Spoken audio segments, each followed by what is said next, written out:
भारत, जो अलग अलग तरह के नजारों वाला देश है, यहाँ बहुत से अद्भुत वन्य जीव अभयारण्य हैं। जैसे ही सर्दी का मौसम आता है, ये राष्ट्रीय उद्यान दुर्लभ जानवरों को देखने और वन्य जीवों की तस्वीरें लेने के मौकों से भर जाते हैं। मेरे साथ आइए, भारत के सबसे अच्छे शीतकालीन वन्यजीव सफारी का पता लगाएं और इस खूबसूरत मौसम में जंगल के जादू को खोजें।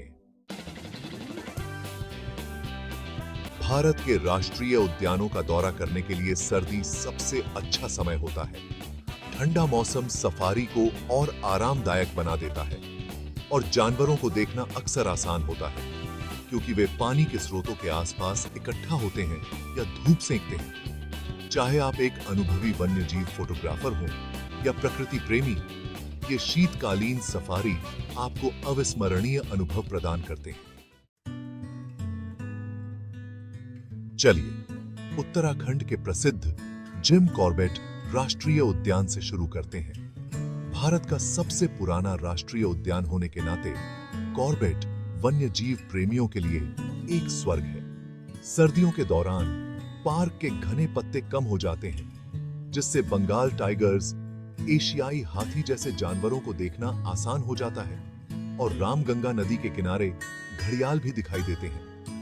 यह पार्क सर्दियों के दौरान पक्षी देखने के अवसरों के लिए विशेष रूप से प्रसिद्ध है, जहां प्रवासी प्रजातियों सहित पक्षियों की 600 से अधिक प्रजातियां पाई जाती हैं।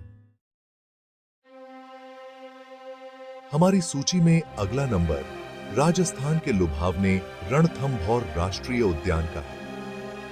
अपनी बाघों की आबादी के लिए प्रसिद्ध, यह पार्क इतिहास और वन्य जीवों का एक आदर्श मिश्रण प्रदान करता है, जहां सफारी पथ से प्राचीन रणथंभौर किला दिखाई देता है। सर्दी यहां घूमने का एक आदर्श समय है, क्योंकि ठंडे तापमान के कारण बाघ दिन के समय बाहर निकलते हैं। किले के खंडहरों के पास घूमते हुए बाघों के प्रतिबिंबों को कैद करना न भूलें। यह हर वन्यजीव फोटोग्राफर का सपना होता है।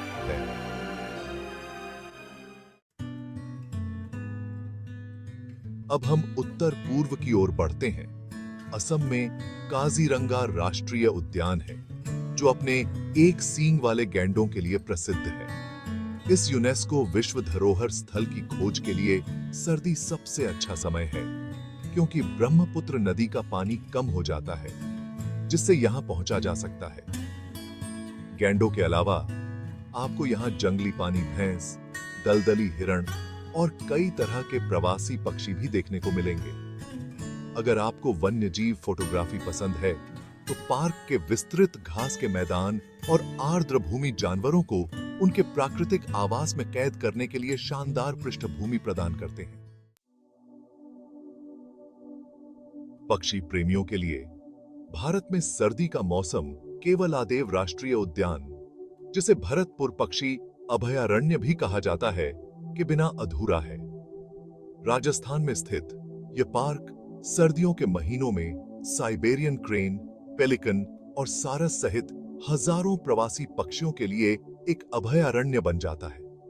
सुबह सुबह कोहरे में पार्क में घूमना या साइकिल चलाना एक जादुई अनुभव होता है। अगर आप दुर्लभ पक्षी प्रजातियों को देखना चाहते हैं, तो सर्दी आपके लिए सबसे अच्छा समय है। अंत में हम पश्चिम बंगाल के रहस्यमय सुंदरबन राष्ट्रीय उद्यान की यात्रा करते हैं, जो दुनिया के सबसे बड़े मैंग्रोव जंगल और बंगाल टाइगर का घर है। यहां घूमने के लिए सर्दी सबसे अच्छा समय होता है, क्योंकि बाघ नदी के किनारे धूप सेंकने के लिए बाहर आते हैं और ठंडा मौसम नाव सफारी को और अधिक मनोरंजक बना देता है। बाघों के अलावा खारे पानी के मगरमच्छों और लुप्तप्राय नदी डॉल्फिन पर भी नजर रखें। सुंदरबन भारत के किसी भी अन्य पार्क के विपरीत एक अनोखा वन्यजीव सफारी अनुभव प्रदान करता है। अनोखा कहते हैं। भारत के राष्ट्रीय उद्यान सर्दियों के मौसम में विविध अनुभव प्रदान करते हैं। चाहे आप बाघों को देखना चाहते हो, पक्षी देखना चाहते हो या दुर्लभ वन्य जीवों के पलों को कैद करना चाहते हो, तो अपने कैमरे पैक करें और इस सर्दी में भारत के जंगली पक्ष का पता लगाने के लिए तैयार हो जाएं। अगर आपको यह गाइड मददगार लगी हो, तो इस वीडियो को लाइक करना, चैनल को सब्सक्राइब करना और इसे अपने साथी वन्य जीव उत्साही लोगों के साथ साझा करना न भूलें। और मुझे कमेंट में बताएं कि आप इस सर्दी में किस पार्क में जाना चाहेंगे।